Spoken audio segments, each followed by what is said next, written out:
Hello guys, वापस से एक बार स्वागत है नए वीडियो के साथ। जो भी है हमारे लास्ट चैप्टर पे। उसका नाम है हेल्थ एंड हाइजीन ऑफ प्लेरिया।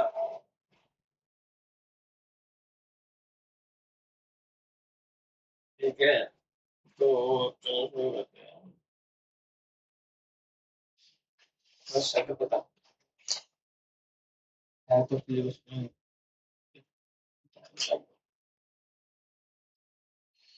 तो चलो एनीवे वो बातें हैं। थका तो नहीं आएगा। तो चलिए शुरू करते हैं। इसमें लिखा है कि drinking, eating, washing, exerting, these are the things we do every day। ये हमारे रोजमर्रा की चीजें हैं अपनी लाइफ। लेकिन जिस तरीके से हम उन्हें करते हैं,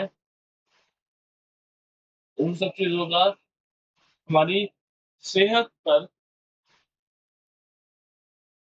एक बहुत बड़ा इम्पैक्ट आता है। एक अच्छी हाइजीन प्रैक्टिसेस जो हम हमारे डेली लाइफ के पार्ट में बहुत एसेंशियल है, जो हमें समझने की जरूरत है कि हाइजीन का क्या मतलब होता है। ये हमारे हेल्थ और वेलबींग के लिए क्यों इम्पोर्टेंट है, और कैसे हम अपने बिहेवियर को बदल सकते हैं अपनी सेहत को बचाने के लिए। गुड हाइजीन को प्रमोट करके अपनी कम्युनिटी में और लोगों को जागरूक करके इन तरीकों से कि हम अपने आप को कैसे बचा सकते हैं। ठीक है, और उनके फैमिलीज को भी इस चीज से हम जागरूक कर सकते हैं कि जो बीमार सेहत से गुजर रहे हैं उन सबको हम जागरूक कर सकते हैं कि सेहत जो है वो एक बहुत ही जरूरी गुण है हमारी जिंदगी का,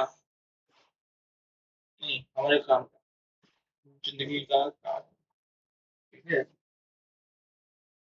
हेल्थ एक ऐसी चीज है जिसमें हमारा फिजिकल, मेंटल और सोशल वेलबींग आता है, और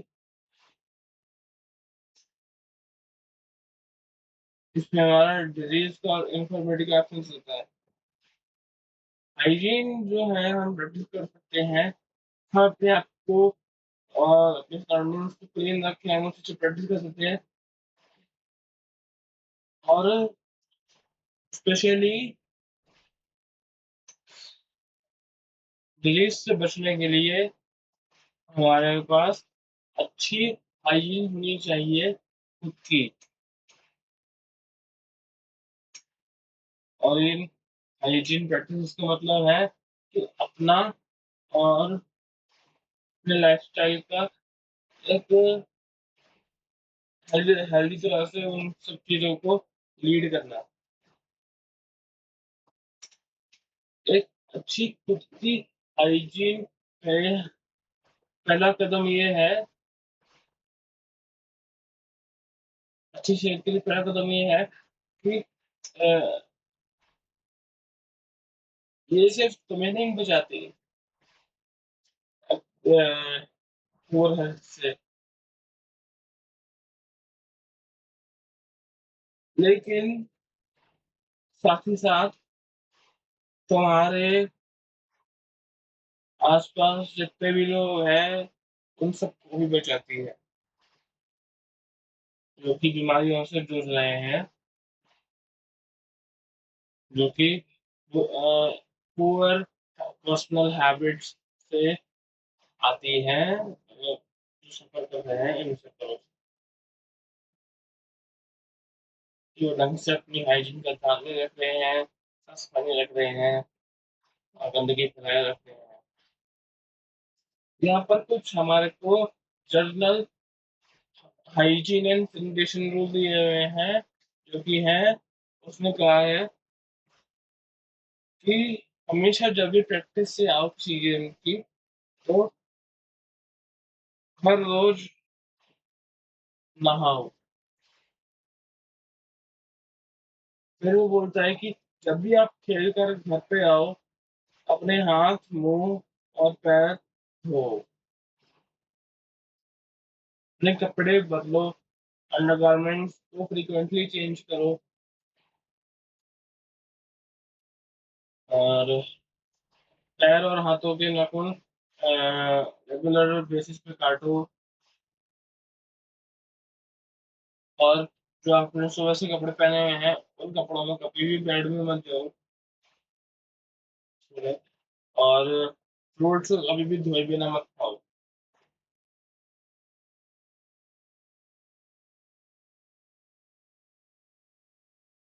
और इन्हीं सब में अब आप आगे कुछ जनरल रूल्स हाइजीन एडिशन में पढ़ेंगे, और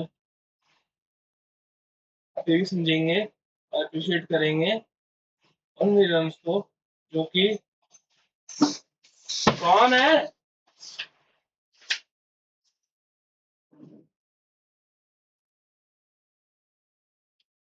हाँ जी। और एक मिनट में शुरू करते हैं।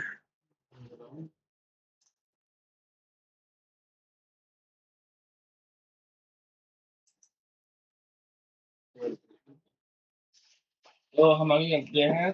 वो आगे बोल रहा है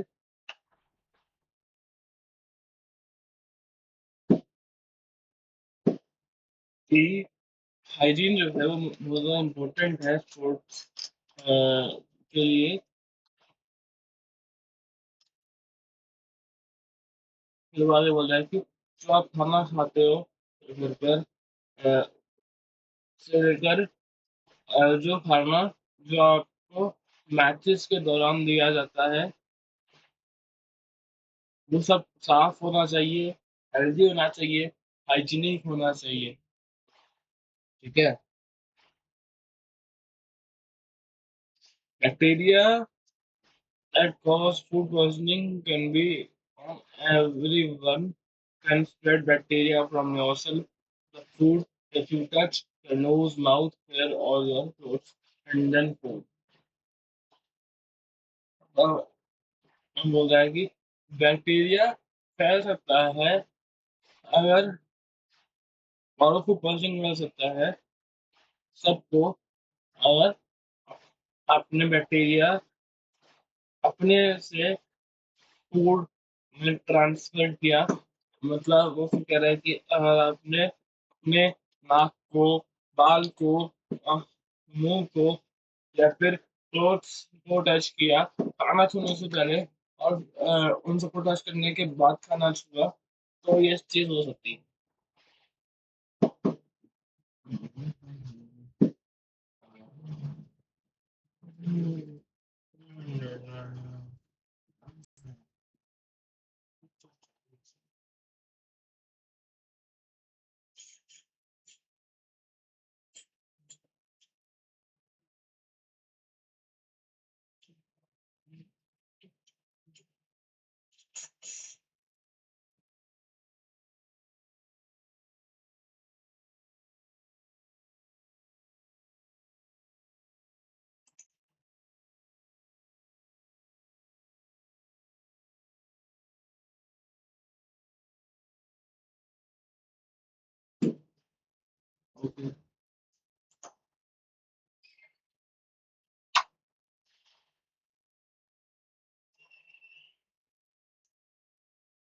तो उसमें अब आगे हमारे को कुछ टिप्स दी हुई हैं उनके लिए, जो हमारे को फूड और ड्रिंक्स को सप्लाई करते हैं जब हम अपना कोई मैच या फिर कोई गेम खेल रहे होते हैं।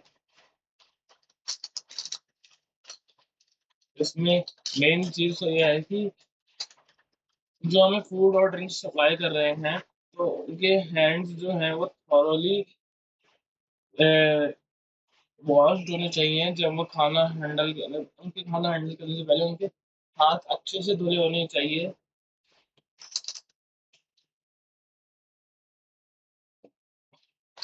और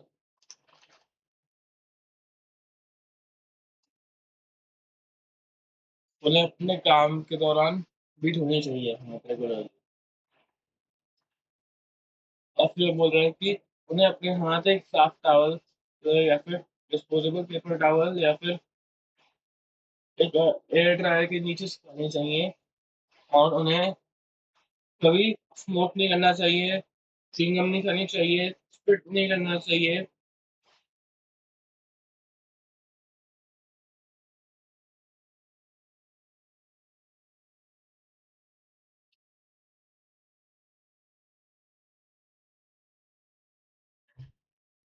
1 मिनट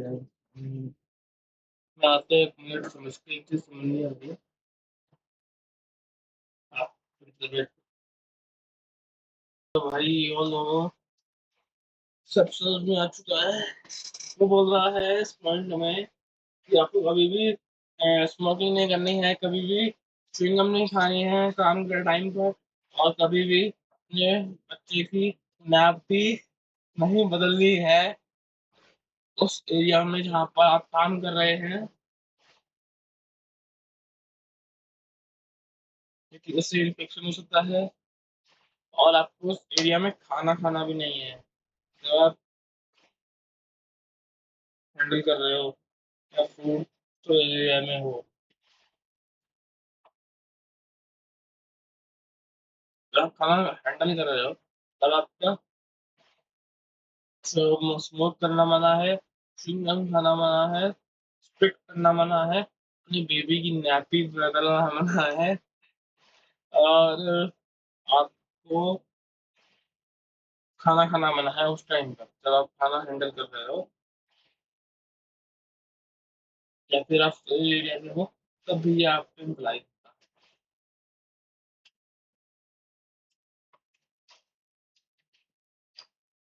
फिर अगला पॉइंट है कि कभी भी खांसो मत, छींको मत खाने के ऊपर। और वहां पर कभी मत छींको जहाँ पर खाना बन रहा है या फिर स्टोर करके रखा हुआ है। फिर वो बोलता है कि आपको प्रोटेक्टिव क्लोथिंग पहननी है जो कि साफ सुथरी हो, जैसे एप्रन हो गया, और भी बहुत सारे गियर्स होते हैं, कैप वैप वगैरह, हैंड ग्लव्स वगैरह, शूज वगैरह, ये सब। और अपने स्पेयर क्लोथ्स और दूसरे पर्सनल आइटम्स, मोबाइल वगैरह, सब अपने खाने से दूर रखना है। जो आप बना रहे हो उस टाइम पर उस खाने से आपको अपनी हर एक पर्सनल चीज, चाहे वो फोन हो, चाहे कोई पर्सनल चीज हो, वो सब आपको दूर रखनी है। और आपको अपने बाल बांधने हैं और कवर करने हैं अगर आपके लंबे बाल हैं। ठीक है।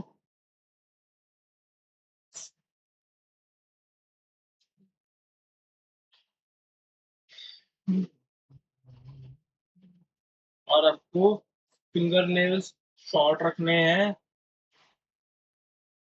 ताकि आपके जो नेल्स वगैरह हैं वो आसानी से साफ हो जाए। और नेल पॉलिश नहीं पहननी, मतलब पहननी क्या, लगानी नहीं है आपको काम करते टाइम। नेल पॉलिश नहीं लगानी, क्योंकि कई बार क्या होता है वो फूड में गिर जाती है और फिर फूड स्पॉइल हो जाता है।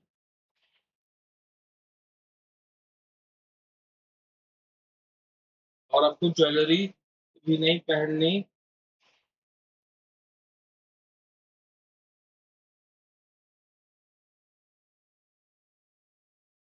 आपको सिर्फ प्लेन बैंडेड रिंग्स और स्लीपर इयररिंग पहननी है। ये भी वही तो है तरह से।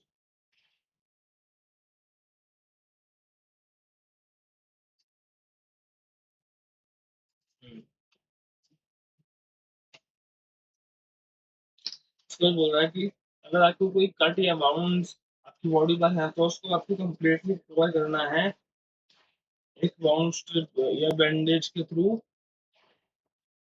कि ब्राइटली कलर्ड हो, वाटर प्रूफ बैंडेजेस हो, वो रिकमेंडेड होती हैं उस टाइम। और आपको डिस्पोजेबल ग्लव्स पहनने हैं बाउंस स्ट्रिप के ऊपर, अगर आपके हाथ पे बाउंस है।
फिर आपको है कि आपके जो डिस्पोजेबल ग्लव्स हैं, एक वो होता है कि आपके जो डिस्पोजेबल ग्लव्स हैं वो रेगुलरली चेंज होने चाहिए। ठीक है।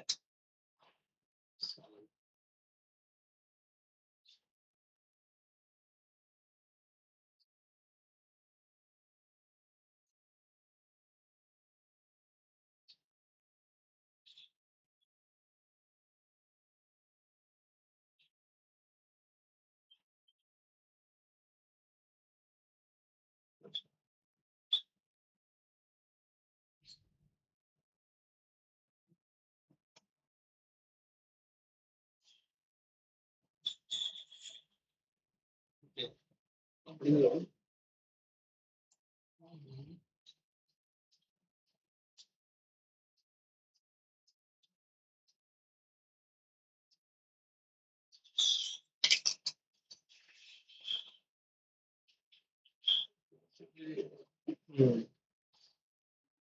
आपके ग्लव्स रेगुलरली चेंज होने चाहिए, डिस्पोजेबल ग्लव्स हैं आपके। और अगर आपको अनवेल फील हो रहा है, इसमें भी लिखा है कि अगर आपको अनवेल फील हो रहा है तो आपके सीनियर पोस्ट पे जो पर्सन है उसको आप इन्फॉर्म करके बता सकते हो कि मेरे को ये प्रॉब्लम्स हैं और आप हैंडल नहीं करोगे। ठीक है, या फिर आप लीव ले लो। सिंपल सी बात।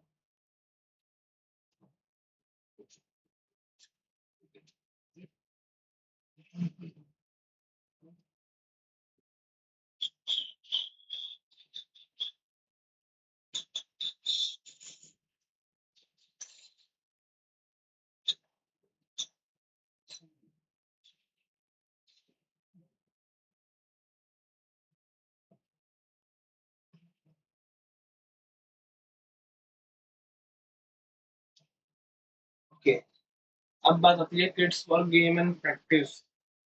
तो जो हमारा स्पेस है प्ले का, जो है ग्राउंड हो गया, कोर्ट हो गया और भी बहुत कुछ होता है, जैसे प्ले इक्विपमेंट हो गया है वो, उसमें है कि लिखा है कि वो सब्जेक्ट टू चेंजेस है। ठीक है, वो किस बेसिस पर है, वो उसके यूसेज पे और भी दूसरे फैक्टर्स पे उसके बेसिस पर और भी कई फैक्टर होते हैं। ज़्यादातर वो रेगुलर बेसिस पे इंस्पेक्ट किए जाते हैं। ठीक है।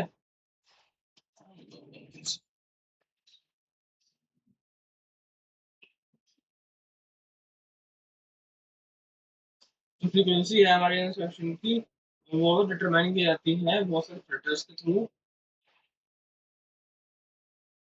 जैसे कि यूजर्स की एज क्या है, ठीक है, क्लाइमेट कैसा है,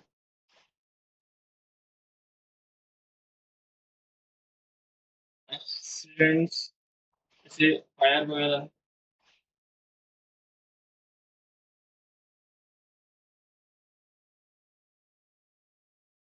अब इसमें दो तरह की इंफॉर्मेशन होती है।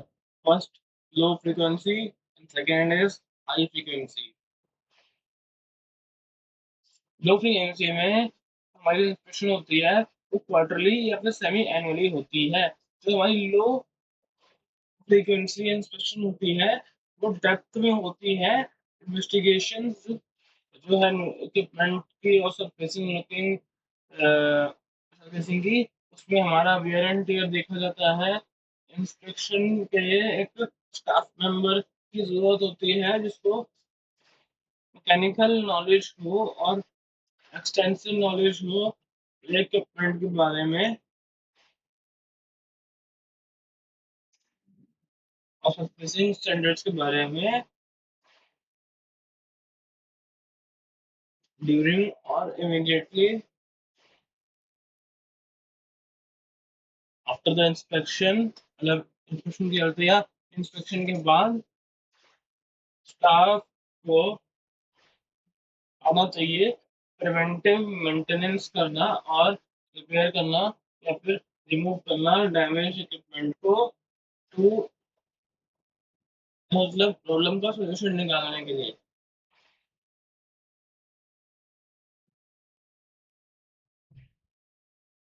जो कि डिस्कवर की गई है इंस्ट्रक्शन में। जैसे कि एग्जाम्पल लेते हैं कि इस टाइप की मेंटेनेंस के लिए रिप्लेसिंग हैवी बॉन्ड चेन्स जो है वो नोट किए गए इंस्ट्रक्शन के दौरान। इसको हम हटा सकते हैं, मतलब एग्जाम्पल में लिखोगे तो बताइए एग्जाम्पल,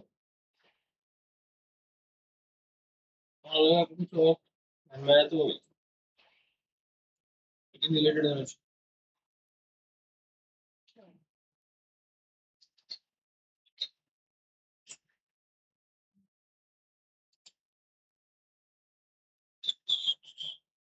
अब बात करें हाई फ्रीक्वेंसी की, तो ये डेली या वीकली होती है।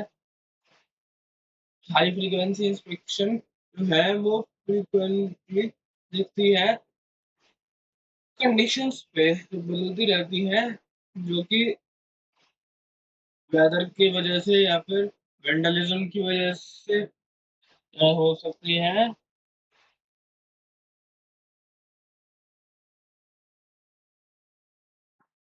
या फिर यूज करने की वजह से हो सकती है।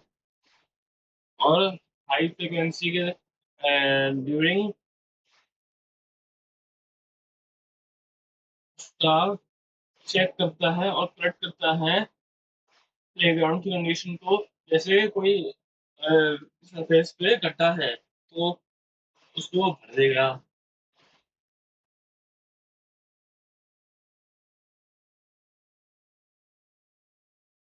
डेप्थ चेक करता है, सैनिटेशन इश्यूज चेक करता है, और प्रेजेंस ऑफ ट्रैश बिन्स को चेक करता है, और डिब्रीज चेक करता है।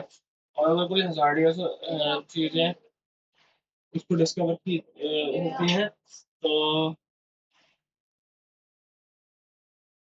स्टाफ को स्कूल की या एजेंसी की जहाँ पे भी वो काम करता है वहाँ के रूल्स एंड रेगुलेशन के हिसाब से, प्रोसीजर के हिसाब से काम करना पड़ता है। जैसे कि डॉक्यूमेंटेशन को कंप्लीट करना, एरिया को आउट ऑफ यूज लेके रहना और करेक्ट करना प्रॉब्लम को। अब बात करते हैं keeping kit and equipment clean. अब मेंटेनिंग और क्लीनिंग और पर्सनल प्रोटेक्टिव इक्विपमेंट ये बहुत ज़रूरी होता है, क्योंकि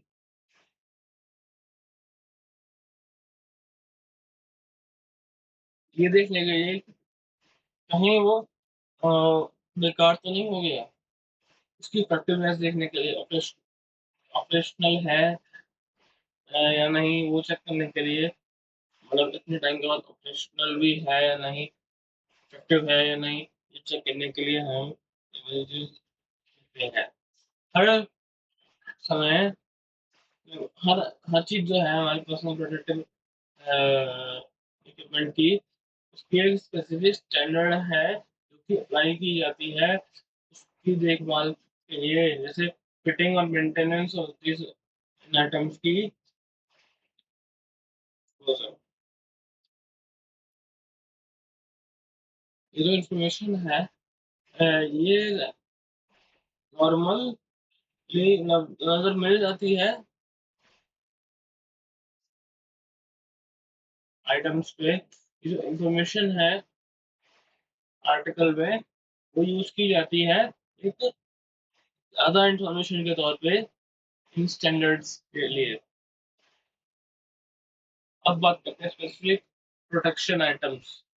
अब स्पेसिफिक प्रोटेक्शन आइटम्स वो होते हैं जो कि हमारे पर्सनल प्रोटेक्टिव इक्विपमेंट के पार्ट होते हैं,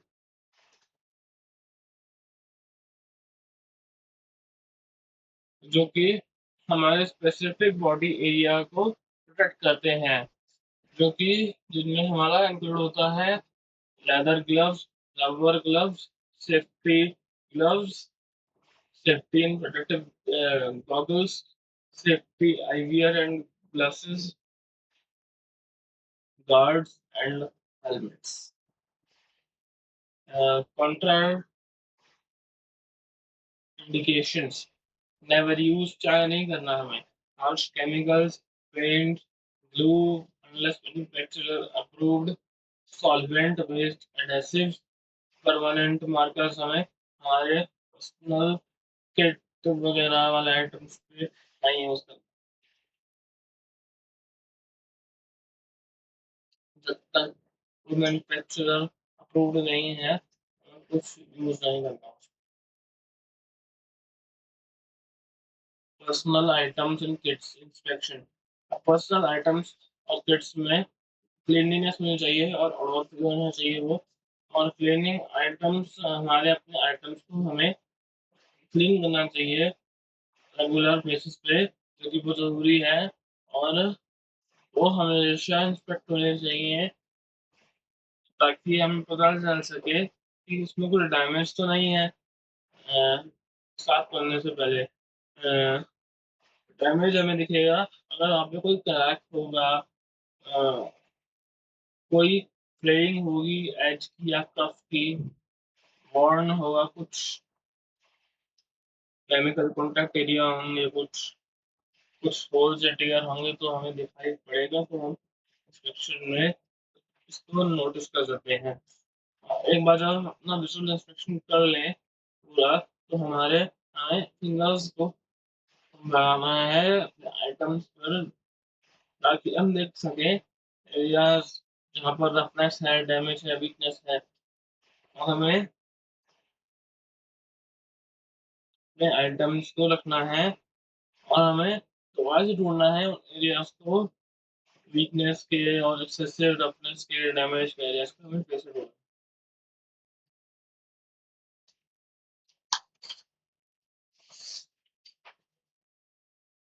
अगर वो डैमेज है तो हम उन आइटम्स को डिस्पोज कर सकते हैं। डिस्पोज कर देना चाहिए एक तरह से। अगर हमारे आइटम्स डैमेज फ्री हैं तो जो गारंट है वो हमें उसमें से हटानी चाहिए। और एक बार जब डस्ट हट जाए तो उसे धो देना चाहिए। और डैम्पिंग, अब आगे देखो कि damping items Don't immerse in water with a mixture of either warm, soapy water. Baby soap is the preferred cleaning agent because the additional moisturizing agents assist if any leather item is there. मतलब अगर कोई आपका leather item है तो वो baby soap उसमें prefer किया जाता है क्योंकि उसका मॉइस्चराइजिंग एजेंट्स असिस्ट करता है उसको धोने में। ठीक है। और डैम्पनिंग करने से मीन्स नहीं होता पानी वो मिक्सर के साथ वार्म सोपी वाटर से या ना बेबी सोप से प्रेफर किया जाता है क्लीनिंग एजेंट क्योंकि इसमें एडिशनल मॉइस्चराइजिंग एजेंट्स हैं। हमें उसे छोटे सॉफ्ट ब्रिस्ल्ड ब्रश से स्क्रब करना चाहिए, उसको रिंस करना चाहिए दोबारा से और हमें केयरफुल लेना चाहिए ताकि कोई इमर्जन ना हो उस फ्रेश वार्म वाटर में।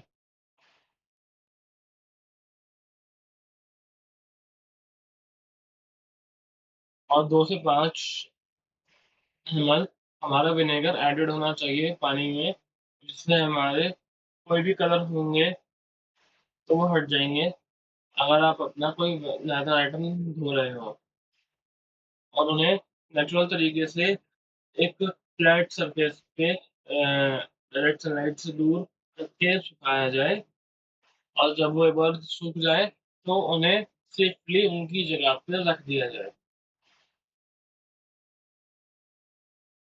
स्टोरेज की बात करें तो अपने आइटम्स को डायरेक्ट सनलाइट से कूल लोकेशन में रखना चाहिए दूर डायरेक्ट सनलाइट से दूर एक कूल लोकेशन में रखना चाहिए एरिया एक ऐसे एरिया में रखना चाहिए जहाँ पर जैसे किड्स हमारी दराजों में हो और अगर पर्सनल आइटम्स एक स्टोर बना लें हम बाकी आइटम्स के लिए किड्स के लिए कई लोग बना देते हैं किड्स और बाकी सारे पर्सनल आइटम्स के लिए ना पूरे स्टोर बना देते हैं उसके अंदर अपना सारा सामान रखते हैं क्योंकि सनलाइट से भी दूर होता है।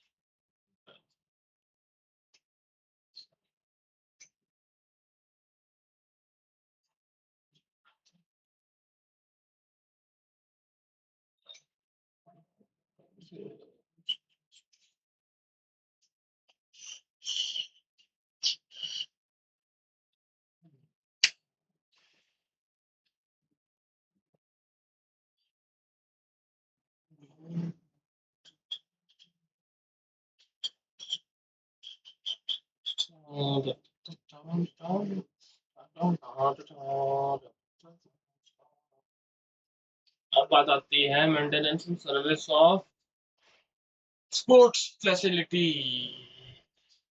अब अपने स्पोर्ट्स सर्फेसेस की क्वालिटी को अच्छी रखने के लिए रेगुलर मेंटेनेंस जरूरी है जैसे पत्तियां पत्थर छोटे छोटे पत्थर प्लिंथ वगैरह पीसीज ऑफ शार्प ऑब्जेक्ट पीछे से आप हटा दीजिए तो आपकी मेंटेनेंस का ये फर्स्ट स्टेप हो सकता है आपका। सेकंड बोल रहा है कि अगर आपका पिच जो आपका प्ले एरिया है स्पोर्ट्स फैसिलिटी का अगर वो सीमेंटेड है तो उसको रोज उस पर पोछा मारें। अपने प्लेग्राउंड में सिर्फ रिकमेंडेड फुटवियर ही अलाउ करें जो आपने रिकमेंड कर रखे हैं। ठीक है। उसमें आपको क्लीननेस और क्वालिटी का भी ध्यान रखना है आपके प्रॉपर इक्विपमेंट्स के और उनको periodically चेक करना है उनकी मेंटेनेंस को गोल पोस्ट की वॉलीबॉल पोस्ट की बास्केटबॉल पोस्ट की वॉलीबॉल चीजें होती हैं उनकी मेंटेनेंस का सारा देखना पड़ता है कि सही है या नहीं स्ट्रॉन्ग है या नहीं और सफिशिएंट डस्टबिन रखें क्लीननेस के लिए।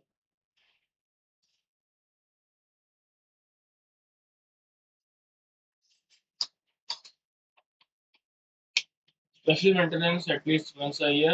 हमें लेवल और स्लोप चेक करना चाहिए ग्राउंड का, ताकि हमें पता लग सके कि वहाँ पे कोई वाटर लॉगिंग तो नहीं है, या फिर हमें रिपेयर और चेक और ड्रेनेज सिस्टम भी चेक करनी चाहिए कि ड्रेनेज सिस्टम्स में कुछ दिक्कत तो नहीं है। और स्पेशल ब्रशिंग होनी चाहिए प्रोफेशनल मशीनरी से, इसे सीमेंटेड फ्लोर के लिए। और मेंटेनेंस इंस्ट्रक्शन को ध्यान से सारे आर्टिफिशियल टर्फ के लिए फॉलो करना चाहिए। मैं भी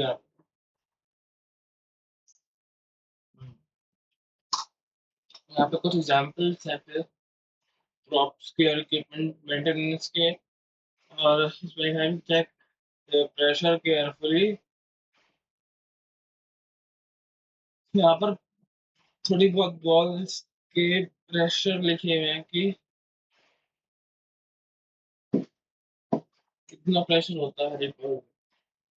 जैसे इसमें दिया हुआ फुटबॉल, जिसमें होता है हमारा 5.5 से लेके 16 पीएस का एयर प्रेशर। बास्केटबॉल में 7 से 9 पीएस तक का अपना एयर प्रेशर रहता है। और वॉलीबॉल में 5.8 से 6.5 तक का अपना प्रेशर रहता है before using the ball. Before using the ball के लिए थोड़ा सा रूल्स है कि जब आप खेलने से पहले बॉल लेने आओ, तो उसको थोड़ा मतलब इन्फ्लेट करने कट प्रेशर तक। और इन्फ्लेट करने से पहले आपको नीडल जो है थोड़ी मॉइस्चर कर लेनी चाहिए।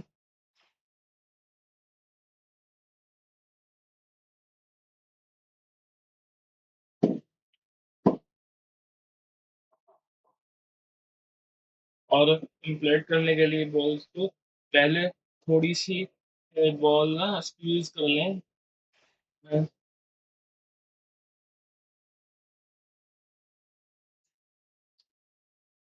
जब ग्रेजुअली आप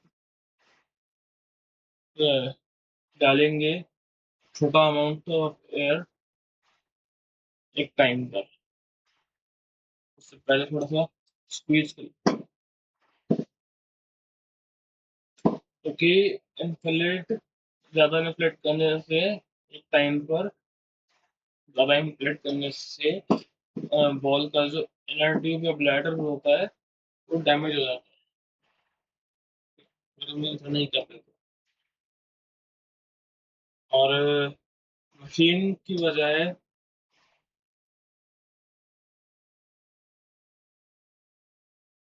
मैनुअल इन्फ्लेट करिए, क्योंकि कई बार ओवर इन्फ्लेट हो जाती है बॉल और पता नहीं लगता है कि कब ओवर इन्फ्लेट हो।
चाहिए।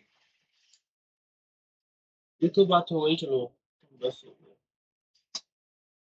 अब ये बात जो थी वो थी कि यूज करने से पहले क्या स्टेप्स लेने चाहिए बॉल के, बॉल यूज करने से। और अब बात करते हैं कि बॉल यूज करने के बाद क्या स्टेप्स लेने चाहिए। बॉल यूज करने के बाद थोड़ी सी हवा की प्लेट कर दें, क्योंकि अगर सेम एयर प्रेशर रहेगा ना बॉल में यूज होने के बाद, तो अपना जो बॉल है वो एक्सपैंड हो सकता है या डिफॉर्म हो सकता है। और उसको एक सॉफ्ट क्लॉथ से पोंछें। अगर आपको लगता है कि उस बॉल को सफाई की जरूरत है तो उसको एक सॉफ्ट क्लॉथ से पोंछें।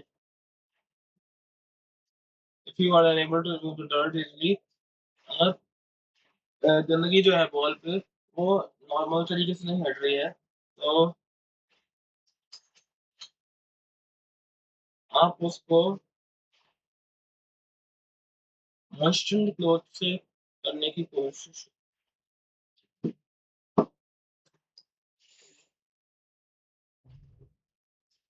if you- मैं बोल रहा है कि अगर आप मॉइस्चर्ड क्लॉथ से उसको हटाने में अनेबल हैं डर्ट को, तो उसको बॉल है उसको वाटर डाइल्यूटेड मिल्ड डिटर्जेंट से साफ करें। और अगर मिल्ड डिटर्जेंट से आप यूज करके बॉल को थोड़ी वाइप करेंगे,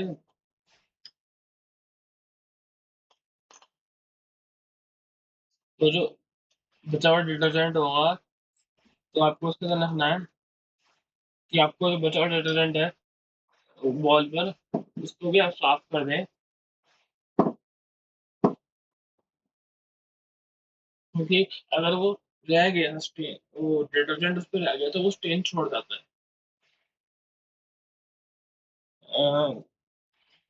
उसके बाद एक सूखी कपड़े से आप बॉल पोंछ सकते हैं।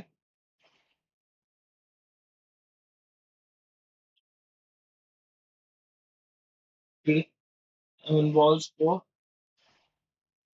एक वेल वेंटिलेटेड प्लेस में रख दिया जाएगा सूखने के लिए, आउट ऑफ डायरेक्ट सनलाइट। और इन्हें डायरेक्ट सनलाइट के अंदर मत रखो ज़्यादा देर तक। इसमें एक पोषण पोषण तो नहीं है, ये ज़्यादा इम्पोर्टेंट है।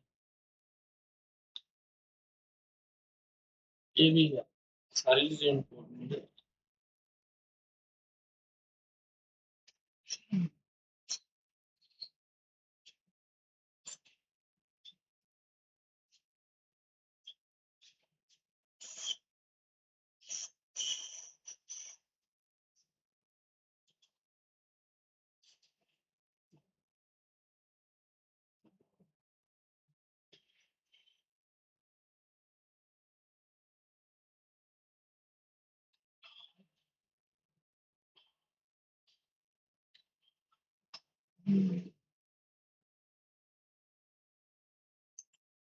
और अगर बॉल में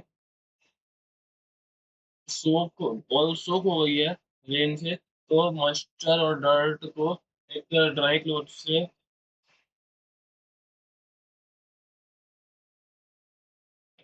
ड्राई कर लो और उसको डायरेक्ट सनलाइट से दूर रखो, एक वेल वेंटिलेटेड प्लेस में रखो।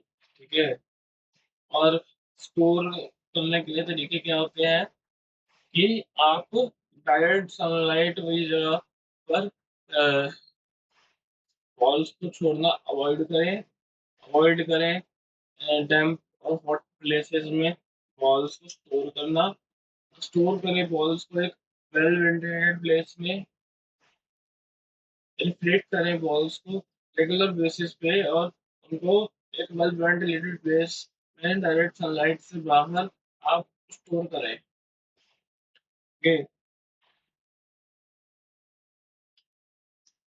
और फिर आगे वो बोल रहा है कि अगर इक्विपमेंट यूज में नहीं है और उसको रेगुलर रेटिंग चाहिए और मेंटेनेंस चाहिए, उसके प्रॉपर इक्विपमेंट्स को मेंटेन रखने के लिए तो आपको ये कुछ कॉलेज एक्टिविटीज हैं बस दी हुई ये परफॉर्म करनी है जो है कि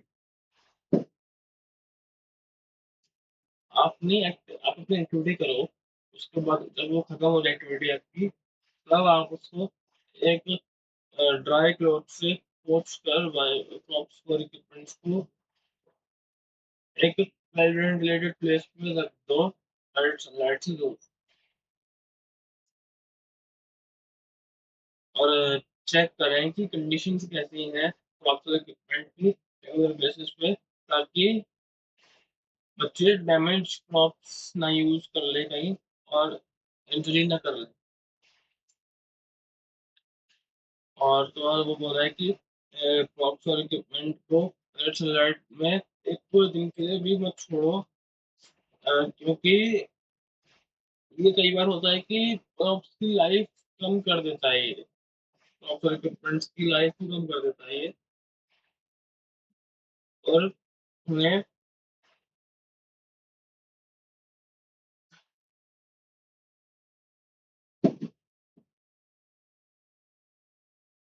और हमारे जो प्रोडक्ट्स क्रॉप्स एंड इक्विपमेंट्स होते हैं जो हमारे आयरन के मेटल के बने होते हैं, उन्हें डैम्प प्लेस में मत रखो, क्योंकि वो मॉइस्चर सूख कर सकते हैं, जो कि रस्टिंग में भी बदल सकता है एट द एंड जाके। उसमें वाटर मत लगाओ किसी लेदर पर इक्विपमेंट पर। हमेशा से सूखा कपड़ा यूज करो साफ करने के लिए।